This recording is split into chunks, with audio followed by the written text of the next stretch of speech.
जिस दिन के लिए आप सब इंतज़ार कर रहे थे, ग्रुप 4 वाले जो हैं उनको चर्चा करना चाहता हूँ, उनको बताना चाहता हूँ। ग्रुप 4 में कई पोस्ट ऐसी हैं जिसमें कंप्यूटर डिप्लोमा होना चाहिए, 12वीं प्लस कंप्यूटर डिप्लोमा, और अगर कंप्यूटर डिप्लोमा नहीं है तो computer science, CPCT score card जो भी होता है वो आपका होना चाहिए। ये AG3 के लिए कंपलसरी है। और अगर स्टेनोग्राफर स्टेनोटाइपिस्ट की बात करते हैं उसमें स्टेनो में आपका 80 और 100 वाला सिस्टम मांग रहा है। तो 3-4 चीज़ें बहुत इंपॉर्टेंट हैं। एक बार फिर से बता दूं आपको मैं अच्छे से। बैच आपके लॉन्च हो चुका है, विजय धनुष बैच। विजय धनुष बैच आपको बता दूं ये भगवान शिव का धनुष था और भगवान शिव ने धनुष दिया था परशुराम जी को पूरी पृथ्वी में जो है विनाश को नष्ट करने के लिए, जो राक्षसों का। और इस विजय धनुष को बाद में परशुराम जी ने अपने प्रिय शिष्य। साथियों, वीडियो में आगे बढ़ने से पहले मैं आपके लिए एक किताब को सजेस्ट करना चाहूँगा जो कि बहुत ही बेहतरीन किताब है चक्षु प्रकाशन की, जो कि पटवारी के एग्जाम में आपकी एक सीट पक्की करने में बहुत ज़्यादा मदद करने वाली है। पटवारी के साथ साथ में समूह 2 और उप समूह 4 इन सभी को यहाँ पर कवर किया गया है। इस किताब की सबसे बेहतरीन बात यह है कि यहाँ पर आपको वो सारे सब्जेक्ट देखने को मिलने वाले हैं जो आपके एग्जाम में पूछे जाएंगे। जैसे कि अगर हम सब्जेक्ट की बात करें तो सामान्य हिंदी आपको देखने को मिलेगी, इंग्लिश देखने को मिलेगी, मैथमेटिक्स, मानसिक अभिरुचि जिसे रीजनिंग कहते हैं, कंप्यूटर ज्ञान भी है, सामान्य तार्किक योग्यता भी है। साथ ही साथ में जो सामान्य प्रबंधन सबसे बड़ा डर का विषय बना हुआ है वो भी आप इस किताब से कवर कर सकते हैं। सामान्य ज्ञान भी आप यहाँ पर कवर कर सकते हैं। एक और बेहतरीन बात इस किताब की यह है कि इस किताब में एक एक प्रश्न दिया गया है जो आपके एग्जाम में आ सकता है और उस प्रश्न के बारे में डिटेल में आपको जानकारी दी गई। जैसे पहला प्रश्न अगर आप देखते हैं उस प्रश्न का आंसर आपको दिया है और उस आंसर के बारे में पूरा डिटेल में आपको जानकारी भी दी गई है। तो कॉन्सेप्ट भी आपका इस किताब की मदद से क्लियर हो जाएगा। ठीक है, ये किताब आप मंगा लीजिए, आपको लिंक डिस्क्रिप्शन बॉक्स में देखने को मिल जाएगी। आप इसे अमेजन या फ्लिपकार्ट किसी से भी मंगा सकते हैं। धन्यवाद। कर्ण को दिया था। अच्छा, विजय धनुष की खासियत है कि जब तक वो आप उस किसी व्यक्ति के हाथ में है, सामने ब्रह्मांड का कितना ही बड़ा धनुर्धारी आ जाए उसको परास्त नहीं कर सकता था। पता है ना आपको, ये 3 ही लोगों के पास विजय धनुष था पूरे इतिहास उस पे जो अपनी कथाएं हैं। एक शिवजी, दूसरे परशुराम और तीसरे कर्ण। बस 3, ये 3 ही उसको धारण कर सकते। कहा जाता है 3 ही धारण कर सकते। तो ये इस बैच का नाम भी मैंने इसे रखा है, तो काफी इंपॉर्टेंट है। समथिंग आपके पदों की संख्या जो है 2700 से ज्यादा पदों की संख्या है। तो एक एक करके चलते हैं। और बहुत देखो, मैं थोड़ा सा ना अपने सनातन धर्म को मानता हूँ। मतलब मैं कट्टरपंथी नहीं हूँ, पर मानता हूँ मैं हिंदू हूँ, मैं सनातनी हूँ, मैं गर्व करता हूँ कि मैं सनातनी हूँ। मुझे कोई दिक्कत नहीं। मुझे अगर जितना गर्व मैं अपने सनातन पे करता हूँ उतना ही गर्व मैं मोहम्मदन पे करता हूँ, उतना ही गर्व मैं मुस्लिम धर्म पे करता हूँ, इस्लाम पे करता हूँ, उतना ही मैं गर्व मैं ईसाई पे करता हूँ। मतलब सभी को बराबर मानता हूँ। तब मुझे ये मानना है कि सभी नदियाँ हैं और सभी को जाकर के मिलना किससे है? अंततः समुद्र से जाके मिलना है। चलिए, तो अगर हम इसकी चर्चा करें तो ये विजय धनुष बैच है, लॉन्च हो चुका है, इसको आप लोग ले लीजिएगा। लगभग हमें 7-8 महीने इस बैच को पढ़ना है। रच रच के पढ़ेंगे, क्या क्या दिमाग में रखना है, कब एग्जाम्स का चीजें हैं। ठीक, तो थोड़ा सा समझेंगे। इस पे जो भर्ती का जो मैं आपको बता दूं थोड़ा सा नियम पुस्तक के बारे में। एक तो आपका जो मेन भर्ती है वो है सहायक ग्रेड 3 AG3 की भर्ती, स्टेनोटाइपिस्ट और स्टेनोग्राफर। ये 1, 2, 3 ये भर्ती। उसके अलावा इसमें और भर्तियां, लेकिन बेसिक तौर पर जो भर्ती है इसकी चर्चा, इसका जो एग्जाम होना है हमारा 5 अगस्त से होना है। लंबा समय है, ठीक है, जानबूझ के एक अच्छा समय दिया है, तो ये चीज आप दिमाग में रखेंगे। और इंपॉर्टेंट जो हमें रखना है क्या, आदरणीय इसमें हमारे जो वो है पद है और योग्यता। प्लीज मैं आपको फिर से बता दूं, पद और योग्यता ये दिमाग में रखेंगे अगर आप, तो आप लोग इस एग्जाम्स को अच्छे से खासे से क्रैक कर सकते हैं। क्योंकि पदों की संख्या अगर चर्चा करें तो इसमें कुछ ध्यान रखना है कि हमें बैकलॉग में कैसे भरना कैसे नहीं भरना, ये मैं समझाना चाह रहा हूं आपको, इसको समझेंगे आप लोग। देखो यहां पर जो पदक विवरण है, विवरण सिर्फ मैं ही समझा सकता हूं इसको, इसलिए मैं समझाने का प्रयास कर रहा हूं कि क्योंकि रिजर्वेशन और कानूनी मुद्दों पर आपने मेरी जितनी वीडियोस को सराहा है, सराहा क्या, पूरे प्रदेश में एक ही व्यक्ति तो इसमें वायरल है, और कौन है? वो है तुम्हारे दिनेश चौहान सर, तो चर्चा करेंगे इसमें, ठीक है। सर मेरे पास ग्रुप 4 की टेस्ट सीरीज पहले है, नहीं उसको टेस्ट सीरीज नहीं, जो नई टेस्ट सीरीज हम लोग डालेंगे अभी, इसमें टेंशन ना लो, नई टेस्ट सीरीज बनाएंगे इसमें। तो सबसे पहले अगर चर्चा करें, और इसी ग्रुप 4 में आता पटवारी, एक्चुअली में याद रखना, इसी ग्रुप 4 में एक्चुअली गवर्नमेंट के अकॉर्डिंग देखा जाए तो पटवारी की जो भर्ती है वो भी इसी ग्रुप 4 के अंतर्गत ही आती है। उसको ग्रुप 2 में डाला गया है जानबूझ करके, पता नहीं क्यों डाला है, इसी की भर्ती बेसिक तौर पर देखोगे। यहां पर अगर चर्चा करेंगे टोटल सीधी भर्ती है कितनी, 1840 से भर्ती है, और सीधी भर्ती जो है बैकलॉग भर्ती है 530 भर्ती। अब बैकलॉग में क्या होता है थोड़ा सा वो जानेंगे, और संविदा भर्ती और बैकलॉग भर्ती में बाकी चीज क्या है इसमें। कमाल की बात है इस बार बैकलॉग भर्ती में एक चीज देखने को मिल रही है कि अनारक्षित के भी 10 पद हैं बैकलॉग में, ईडब्ल्यूएस का 1 पद है, अनुसूचित जाति का 107 पद है, अनुसूचित जनजाति का जो है 367 पद है, और अगर चर्चा करें इसमें 45 पद है अन्य पिछड़े वर्ग के, किसमें, बैकलॉग में। तो इसका मतलब है कि हम ज्यादातर देखते हैं कि बैकलॉग पदों में SC ST, लेकिन इसमें क्या है बैकलॉग पदों में दोनों है, तो ये फिर दोनों के लिए ही इस प्रकार से सम्मिलित, इस प्रकार से भर्ती हो जाती है।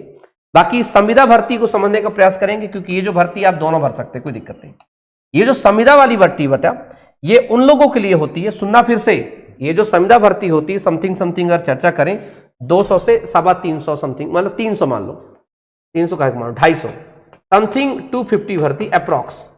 ये जो 250 भर्ती है संविदा कर्मचारियों के लिए। संविदा कर्मचारी का मतलब है ऐसे कर्मचारी जिन्होंने मध्य प्रदेश सरकार में 5 साल या 5 साल से ज्यादा काम किया है गेस्ट के तौर पर, चाहे गेस्ट फैकल्टी हो, चाहे किसी विभाग में काम किया हो 5 साल का उससे ज्यादा का, तो उन लोगों के लिए पद रिजर्व किए गए हैं। ये मत समझना कि आपको इसमें पद दिया जाएगा संविदा के लिए, ऐसा नहीं है। ये पद उनके लिए होते हैं जो पहले संविदा में काम कर रहे थे। तो एक नियम बनाया गया था कि धीरे धीरे करके हम संविदा कर्मियों को क्या करेंगे, रेगुलर करने का एक तरीका है, ठीक है, ताकि जो समस्या है संविदा कर्मियों की वो छूटेगी। अब पद क्या क्या है, पदों की संख्या अगर चर्चा की तो टोटल पद है हमारे 18 पद है। कितने प्रकार के पद हैं, टोटल पद है 18 प्रकार के पद हैं। कौन कौन से, इसमें सबसे ज्यादा टॉप पर जो पद है जिसकी हम क्लास की शुरू करते हैं, निज सहायक होता है, आपको पता होना चाहिए, और शीघ्र लेखक होता है, और स्टेनोग्राफर, ठीक। इनकी टोटल भर्ती की चर्चा अगर की जाए टोटल हमारा 153 है। फिर सहायक वर्ग में जिसमें ग्रेड 3 है, कार्यालय सहायक है, data entry, IT computer operator, लिपिक, कोडिंग, रिकॉर्डिंग क्लर्क, ये सहायक वर्ग में है आपका 1782 भर्ती, सबसे ज्यादा इसी पद पर भर्ती है। उसका स्टेनोटाइपिस्ट की भर्ती है जिसमें लगभग 293 भर्ती है।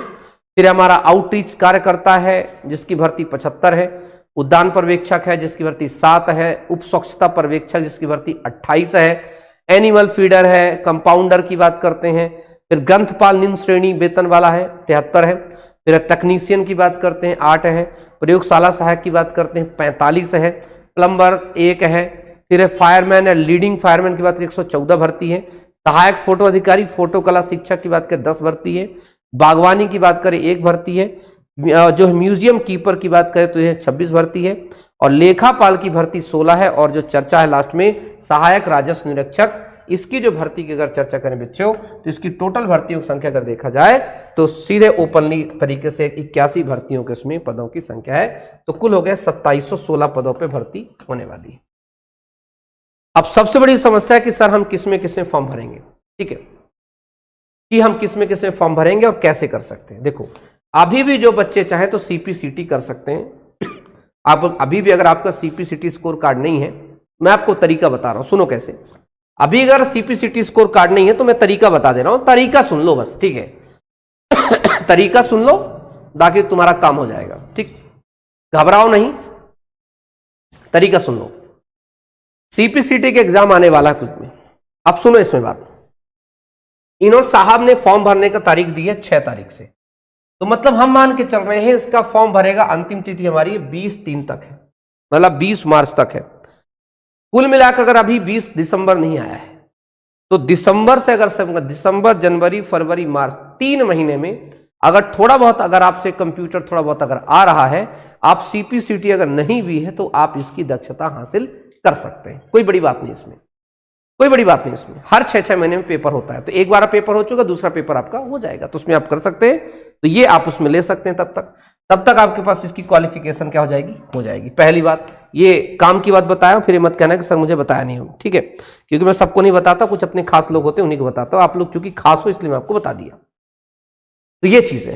अब योग्यता की बात कर लेते हैं, एक बार योग्यता की बात करेंगे बस हो गया। एक चीज की, जैसे अब ये अलग अलग है, कहां कहां भर्ती है, इनका ध्यान रखना फॉर्म भरते समय, जब फॉर्म आएगा तब भी बताऊंगा आपको ऑनलाइन, इनका ध्यान। पोस्ट कोड, ये आपके जीवन की सबसे अति आवश्यक चीज होती है कि जब पोस्ट कोड डालते हैं उसी से आपके एग्जाम के लिए इंपॉर्टेंट चीजें निकल के आती हैं कि कहां कहां भर्ती निकली हुई है।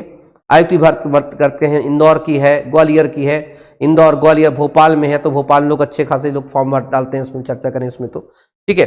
और सहायक ग्रेड 3 की भर्ती बात करते हैं, और आपका जो उद्योग संचालनालय की बात करते हैं, ठीक है। और ये जो आपका लास्ट में जो आपकी भर्ती है जिसे हम कह रहे हैं ये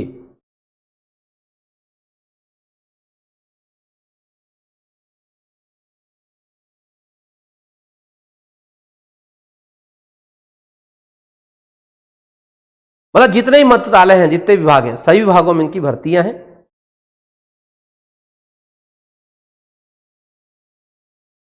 ये दिख रहे हैं। तो जब ये चीज आप डालेंगे तो ये बहुत अच्छे दिमाग रखेंगे कि देखिए यहां पर ये जैसे आप डालें सहायक राजस्व निरीक्षक की डालेंगे जब आप, तो ये खंडवा में कितनी है देख देंगे आप, ठीक है, खंडवा में है कि नहीं है। फिर आप ऊपर आएंगे तो देखें किसमें और कौन सी जगह पर, जैसे ये यहाँ पर है रतलाम में है आपका, इसके अलावा और कहाँ है आपका, बुरहानपुर में है आपका, और कहाँ है आपका, भोपाल में है आपका, ठीक। तो ये चीजें आपको दिमाग को रखनी पड़ेंगी, अभी से रखनी पड़ेंगी, हाँ, कि मुझे यहाँ फॉर्म डालना है और मुझे ऐसी पोस्ट कोड करना। तो ये जो नोटिफिकेशन है पूरा, एक तो वेबसाइट में मिल जाएगा, अगर वेबसाइट में नहीं तो आपको मैं साफ तौर पर बता दूं कि ये आपको मिल जाएगा कहां पर, चौहान एकेडमी एप्लीकेशन मिल जाएगा। क्लियर। ओबीसी रिजर्वेशन 27% है, ओबीसी रिजर्वेशन 27%, इस पर ध्यान रखना, ठीक। हाँ, एग्जाम बहुत लेट करा रहे हैं, ठीक, बहुत शानदार है, ठीक, मैं मानता हूं करा रहे हैं। अब इसकी एक एक करके योग्यता देख लीजिए, एक ही बार बता रहे हैं, योग्यता देख लीजिए आप इसकी एक ही चीज की बता देंगे, सबके लिए हो जाएगा। पहले जान लो सहायक ग्रेड 3 की योग्यता क्या है। इसकी योग्यता है, सुनना अच्छे से, इसकी योग्यता जो है क्या है, मान्यता प्राप्त बोर्ड संस्था से आपने हायर सेकेंडरी कर रखा हो, मतलब 12वीं, छुट्टा बोलो ना, 12वीं क्लास, पहली योग्यता 12वीं हो। दूसरी चीज 1 साल का डिप्लोमा होना चाहिए कंप्यूटर में। तीसरी चीज जो है आपके पास सीपीसीटी, याद रखना, सीपीसीटी का मतलब क्या हुआ। यहां पर एक चीज पूछा इन्होंने, बड़ी गजब की बात कही है, सीपीसीटी लेकिन किसमें, हिंदी टाइपिंग के साथ उत्तीर्ण प्रमाण पत्र होना। यह सीपीसीटी पर हिंदी वाला ध्यान रखना, फिर बाद में दिक्कत हो जाएगी आप लोगों को। सीपीसीटी हिंदी वाला साफ तौर पर। तो पहला हो गया पद हमारा सहायक ग्रेड 3 के लिए। दूसरे पद की चर्चा करते हैं, स्टूडेंट टाइपिस्ट की चर्चा करते हैं। सेम बाकी सब चीजें 12वीं है, 1 साल का डिप्लोमा सर्टिफिकेट है, फिर आपके पास आता है सीपीसीटी है हिंदी टाइपिंग के साथ, लेकिन चौथी चीज जुड़ जाती है आपकी 80 शब्द प्रति मिनट के हिंदी शीघ्र लेखन, और 100% के दर से इंग्लिश वाला। तो जहां पर इंग्लिश वाला तो इंग्लिश वाला, जहां पर हिंदी होता है, यहाँ पर सिर्फ छुट्टा बोला उसने, सिर्फ हिंदी वाला मांगा हुआ है। क्लियर हुआ। बाकी सब की सेम है, बाकी अब मुझे कुछ नहीं बताना, बाकी सब की सेम है, कोई दिक्कत नहीं। अब आखिरी में आता है एक इंपॉर्टेंट चीज जो आपको बता दूं, वो है कौन हमारा, जिसे करते हैं एआरआई। एआरआई का फॉर्म कोई भी भर सकता है, कोई भी, कोई मतलब कोई भी, एआरआई मतलब कोई भी। जैसे इसे कहते हैं सहायक राजस्व निरीक्षक, असिस्टेंट रेवेन्यू इंस्पेक्टर। इसका फॉर्म कोई व्यक्ति भर सकता है जिसकी 12वीं पास हो, प्लस उसको कंप्यूटर की दक्षता, मतलब कंप्यूटर का नॉलेज हो बस। दक्षता मतलब समझ रहे हो, दक्षता का मतलब जानते हो क्या, दक्षता मतलब क्या होता है, डिप्लोमा नहीं बोला, कंप्यूटर की जानकार होना चाहिए। अभी भी अगर आप लोग के पास समय है तो 2, 4, 10 हफ्ते 20 हफ्ते का चर्चा कर लीजिए। क्लियर हो गया यहां तक। कुछ और पूछना पूछ लीजिए, क्योंकि मैं बहुत शॉर्ट में बता रहा हूं, ठीक, क्योंकि ऑलरेडी मैं चर्चा कर चुका इस सब मामले, तो ज्यादा चर्चा करने का मजा नहीं आता है।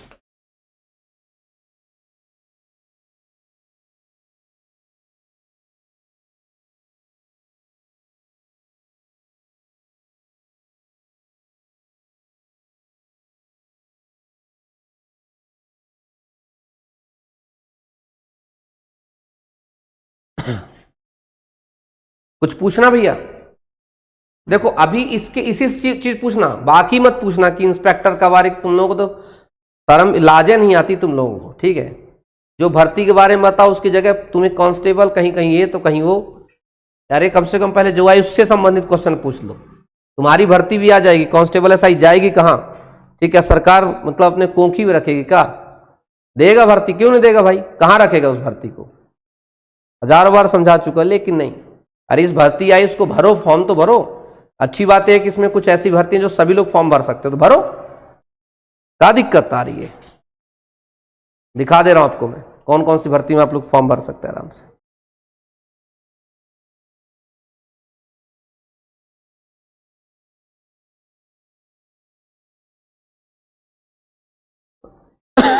ये रहा,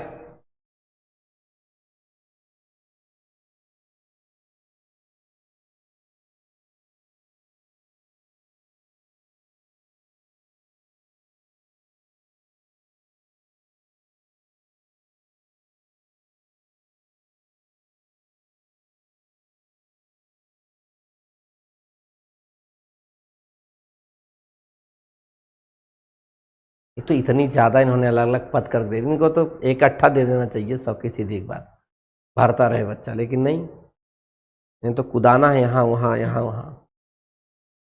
नहीं तो राजस्व वाला कहाँ गया?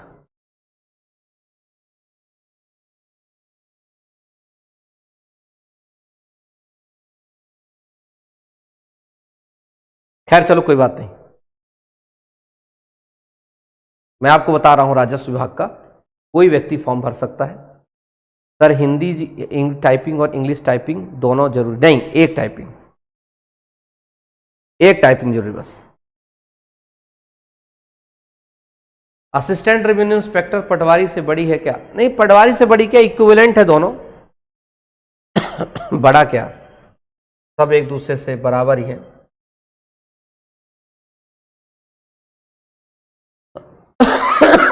इसकी चर्चा करिए, आपका सिलेबस है, यही पाठ्यक्रम आपके उसका है, पटवारी का है।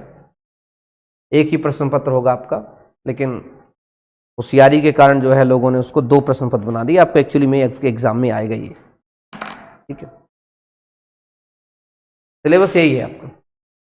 कोई व्यक्ति रिवेन्यू फॉर्म डाल देगा, आराम से करिएगा आप लोग, ठीक है। दूसरी चीज, कंप्यूटर चलाना ना आता हो तो चलाना सीख लेना, सर्टिफिकेट लेना कंप्यूटर का, नहीं डिप्लोमा नहीं।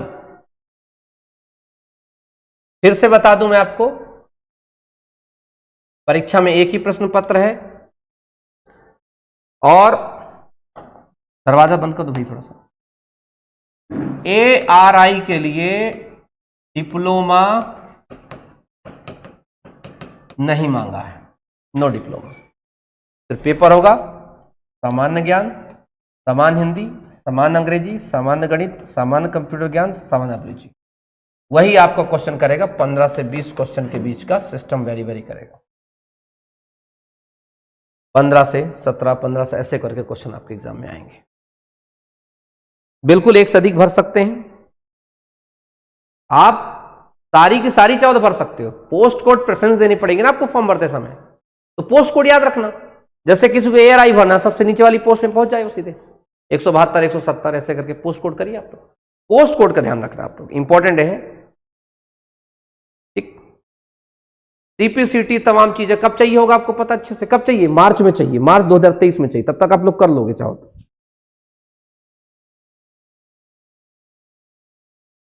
ठीक है। और कोई क्वेश्चन? आखिरी बार पूछा, और कोई क्वेश्चन? तैयारी के लिए तो यार मैंने बता तो दिया। क्या है क्वेश्चन दादू? अभ्यर्थी को उसके द्वारा अपना आवेदन प्रस्तुत करने की तिथि को मांगकर्ता विभाग के विभागीय भर्ती नियमों के उपबंधों के अनुसार शैक्षणिक तकनीकी व्यावसायिक अर्हता धारण करना अनिवार्य होगा। इसका मतलब यह है last date of your application form, मतलब 20 मार्च तक आपके पास सारी योग्यताएं होनी चाहिए। वो ये कहना क्या चाह रहा है, चाहे आप अगर असिस्टेंट ग्रेड 3 के लिए भर रहे हैं तो, और स्टेनोग्राफर के लिए भर रहे हैं तो, वरना ARI के लिए सबके पास हो गए। सब लोग 12वीं तो पास हो ना, ARI में सब लोग भर लेना, 12वीं पास, कंप्यूटर नॉलेज सबको है, डिप्लोमा डिग्री मांगा नहीं तो कोई दिक्कत की बात नहीं है। ठीक है, भरना जरूर। और कुछ क्वेश्चन बताओ, है कोई क्वेश्चन और? टेंशन मत लेना। ARI में CPCT नहीं है, कुछ भी नहीं है, सिर्फ 12वीं पास। महिलाओं का केस का क्या हुआ? चल रहा है, कुछ तो चीज चलने भी दो। वो कोर्ट है, ऐसा थोड़ी ना कि दाल भात है इधर से डाले उधर से निकाले हैं। चलिए,